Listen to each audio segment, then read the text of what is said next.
So this is part 3, and this is participant, non-participant observations. So I'm going to start off with participant, and this is when the researcher is immersed in the group and involved in what they are doing. So the advantages to this type is that you can gain higher validity to the type of observation because it can produce such rich data, which shows us a picture of how people act in a certain situation. The researcher is in the depth of the action, and therefore can see for themselves what's going on. As in the depth of the action, they can gain trust towards participants, and therefore they can open up and be more honest and act more naturally around them. However, the issue is that you're deceiving the people because you're pretending you're just a normal participant, whereas you're not actually. There's also maybe an issue, see issues of bias because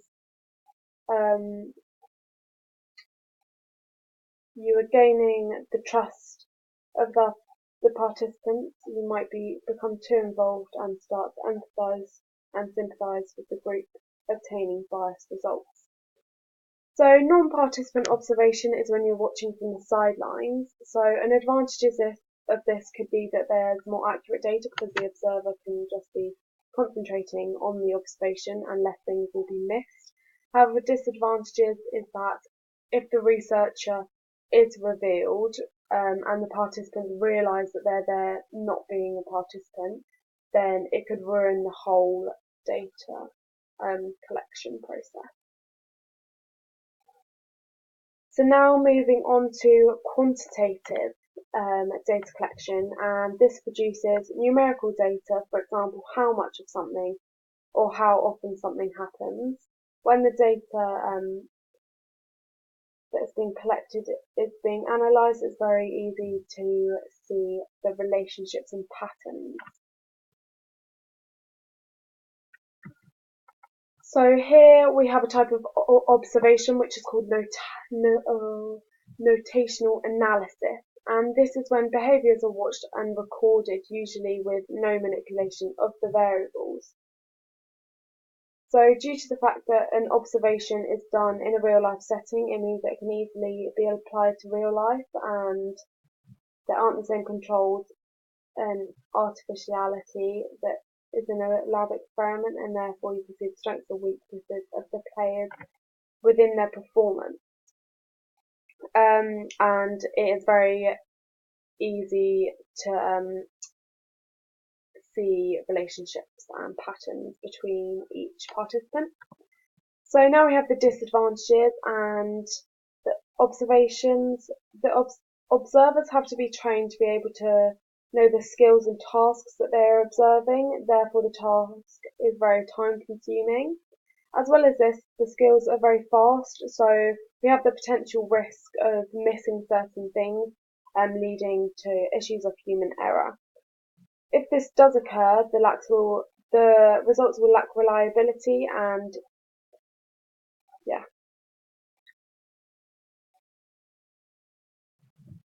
So next we have questionnaires, and a questionnaire is usually a set of closed questions which will form numerical data.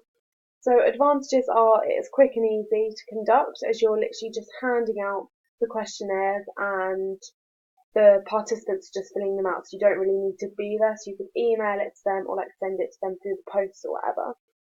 And as well as this, there is standardized instructions, which means that everyone's is the same and therefore it's easy to compare and analyse. Disadvantages are that there could be false answers due to social desirability. Social desirability is where you want to fit into the norm, and so you change your answers, and therefore it can lack reliability. Misinterpreted data because they're all closed questions. You might not have the clarity you need, and therefore you might misinterpret the data.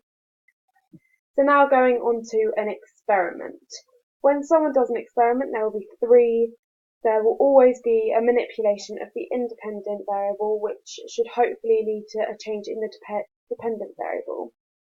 There are three characteristics which must be there for it to be a true experiment. So all the participants must be randomly allocated, which means that they all have an equal chance of being allocated to a different condition, and there must be pre and post tests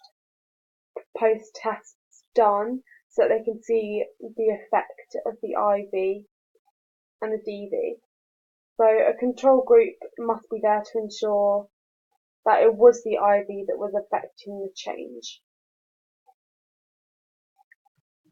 So now going on to a laboratory-based experiment. So this is also known as a lab experiment, and this is done in a high-controlled artificial setting, so where all variables are controlled. So advantages to this is that a lab experiment, the researcher will decide all the controls which are going to be put in place, for example, the time, where it takes place, and what they will aim to find. Due to the fact that the controls are so high, it means that it reduces the amount of extraneous variables. This results in the data being more reliable.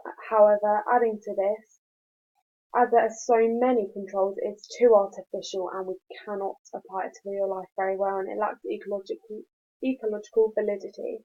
For an example, if an experiment was testing the gymnast heart rate before and after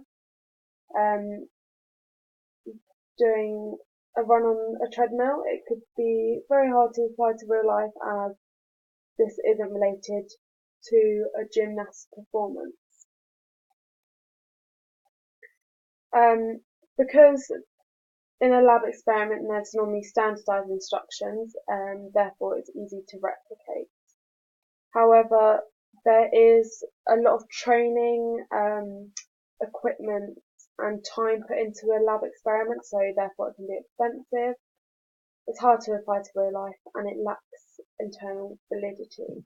So now going on to a field-based experiment, and this is done in a natural setting and it is very non-artificial. So therefore, this type of experiment is very cheap due to the lack of resources needed to conduct it, and the experiment has a high ecological validity because it's in a natural setting. We can generalise it to real life then. As the experiment is non-artificial, there's a few implications such as extraneous variables. There isn't a lot of control with the variables in this kind of experiment because otherwise it would become artificial. It lacks internal validity and has a lower research and retest reliability. So now we're going on to experiment designs. So we have 4/5 experiment designs. So there's independent groups, matched pairs, repeated measures, and counterbalancing. So starting off with independent groups design, this is when there are two different groups of participants. So one group of participants will be allocated to condition 1, the other will be allocated to condition 2. An example of this would be seeing the effect of the size of the gymnasium on the gymnasts. So one group will have the small gymnasium, the other the big gymnasium. Pros is that they can be random allocated and there's no order effects due to practice. However, there's individual differences which could be an issue. Matched pairs designs is when the participants are paired together due to similar characteristics. One pair is put into condition 1, the other condition 2. These characteristics could be age, gender, and so on. Repeated measures is when the participants are the same within every condition. So back to the example, the same people would be testing the big and small gymnasiums. There aren't the issues of individual differences in this type of design, and therefore this isn't a factor which could affect the result. Counterbalancing is splitting a group of participants into A and B Group A will start off in condition B. Group A will start off in condition 1, then move to condition 2, whereas Group B will move from condition 2 to 1. This eliminates practice effects because they aren't doing the same thing over and over again. That is my end of my video. Thank you for watching.